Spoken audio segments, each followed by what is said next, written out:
San Francisco, late 1960s. Imagine a city where music fills the air, where freedom feels like a warm breeze and love stories unfold under a sky full of promise, a place where the fog doesn't just blanket the streets, it also hides the secrets that lurk beneath. Now picture a dark cloud hanging over this paradise, a shadow that threatens to turn every quiet night into a nightmare. This was the San Francisco that would soon come to fear him. They called him the Zodiac. And if you think serial killers are all about catching their next breath, wait till you hear what this one did next. He wasn't just a killer, he was a puzzle master. The first killings. Let's rewind back to July 4th, 1969, a night when America was celebrating its 200th birthday, but for two teenagers, David Faraday and 17-year-old Betty Lou Jensen, their celebration was cut short. They were parked in a car at Lake Herman Road, probably sharing dreams, laughter, and maybe even a kiss. Suddenly, their world exploded with bright headlights. In a flash, a stranger was standing at their car window. Before they knew it, gunfire erupted, shattering the night. It wasn't fireworks. It was a massacre. Both teenagers were dead. It was the start of a terrifying dance. Every time the police thought they were close to catching him, he'd slip away, leaving behind cryptic messages. The investigators were baffled and the city was gripped by terror. People couldn't understand why someone would do such a thing. Just weeks after this shocking attack, something unexpected arrived in the mail. Envelopes containing strange letters were dropped in newspapers' offices across the country. What was inside those letters changed everything. The writers claimed to be responsible for the brutal double murder at Lake Herman Road. But they didn't just confess. They described the crime scene in detail. Stuff only the killer could have known. That wasn't all. There were hundreds of weird symbols scattered throughout the letter. And if that wasn't enough, the writer gave a deadline. He demanded that these strange symbols be printed on the front page of the newspapers. Otherwise, he threatened more deaths. At the bottom, he signed off with a chilling mark, a circle with a cross through it. The mark of the Zodiac. The police were thrown into chaos. The killer was taunting them, daring them to catch him. And then there were more attacks. Couples in parked cars were being targeted. Some were found stabbed, others shot at point-blank range.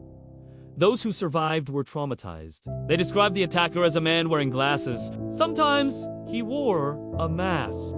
But what everyone noticed was his composure, his calmness, his total control. He wasn't just killing. He was playing a deadly game, and the city was his board. And with each attack, he sent more letters, more codes, more challenges. It was like he wanted to be caught, yet knew the police couldn't decipher his cryptic messages. Was he a madman or a genius? The truth was somewhere in between. One of the ciphers, though, was cracked by a school teacher and his wife. When decoded, it revealed a chilling message. The killer saw himself as some kind of god. He killed because he enjoyed it. And get this, he believed his victims would serve him in the afterlife. Talk about messed up! But many of the ciphers remain unsolved, holding secrets that might never see the light of day. And as the fear grew, so did the obsession. Journalists like Paul Avery started getting personal threats.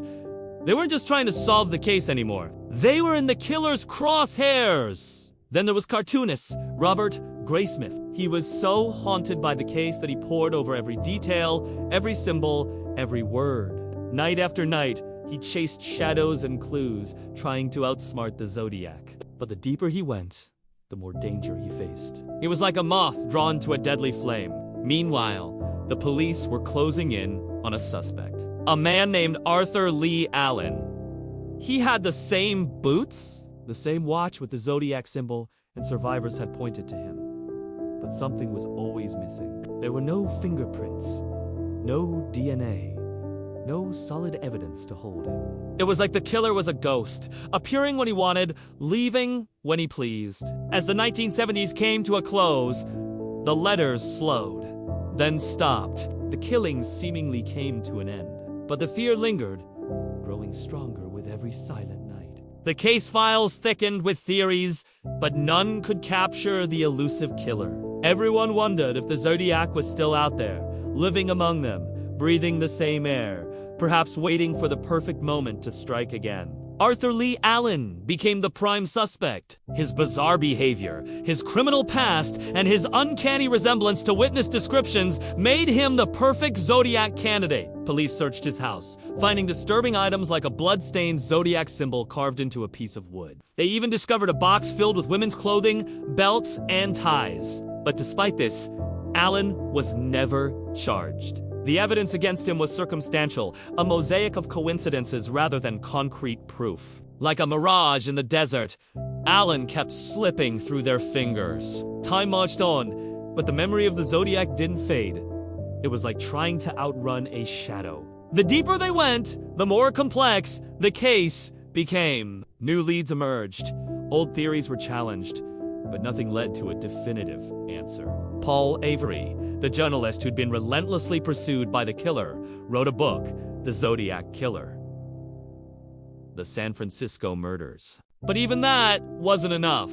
A movie was made, hoping to shed light on the darkness, but it only fueled more speculation. Then came the internet age, a new frontier for theories and amateur sleuths. Every click, every post brought fresh eyes to the case, but also new distractions. The sheer volume of information made it harder to separate fact from fiction. And yet, in the midst of all this noise, the quietest voices sometimes carried the most weight. Remember Robert Graysmith, the cartoonist who'd become obsessed with the case? He revisited his old drawings, poring over the Zodiac symbols once more.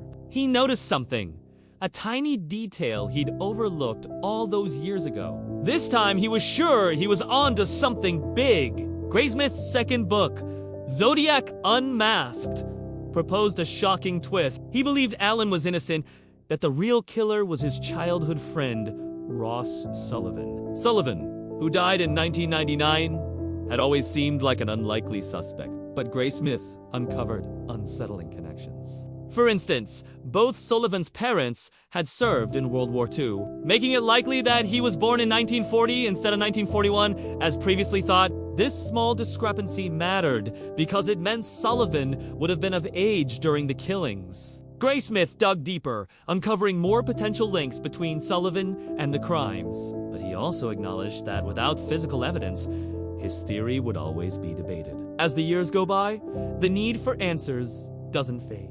The legacy of terror continues to cast its shadow. And as each generation grapples with this mystery, the fear turns into fascination. The fear turns into fascination. They made movies. They wrote books. They even created documentaries. But nothing could quench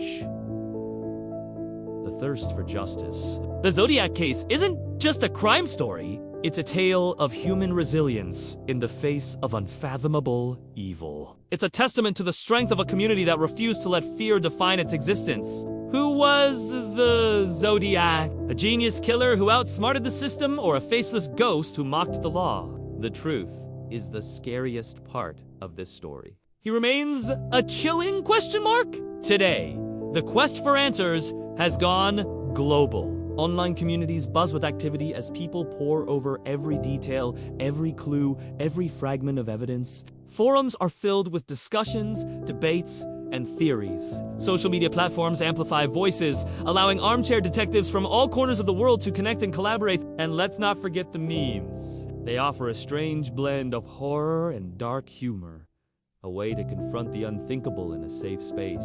But it's not all about the online sleuths. Law enforcement hasn't stopped searching for answers. Advances in forensic technology have given new life to old evidence. DNA analysis, facial recognition, digital mapping, all of these tools are being employed to crack the Zodiac code. Every lead is followed, every witness re-interviewed in the hope of bringing closure to this decades-old mystery. Yet, despite all the efforts, the killer remains elusive. The question is, does the truth even matter anymore? The Zodiac's reign of terror ended so long ago, yet his spirit lingers. He became a cultural icon, a symbol of fear that transcended time. And that's the true legacy of the Zodiac. It's not just about the killings or the cipher, it's about the terror, that refuses to fade away. The Zodiac case is a labyrinth of fear, a maze of mystery that continues to captivate and terrify us. We yearn for answers, but perhaps some mysteries are best left unsolved. After all, sometimes the truth can be scarier than the myth. This was not just a story, it was a nightmare. A killer who signed his name with a circle and a cross. A killer who taunted the police with puzzles. A killer who remained a whisperer in the fog. The Zodiac was a terror that lived in the shadows, a specter that haunted San Francisco and beyond. So what will you remember most from this tale? The chilling letters, the unsolved ciphers, or the eternal question mark that is the Zodiac Killer? Your thoughts echo in the silence left by his madness. His madness! If you want to learn more about similar cases, check out our videos on the infamous Jack the Ripper. Thanks for watching. Don't forget to subscribe for more updates.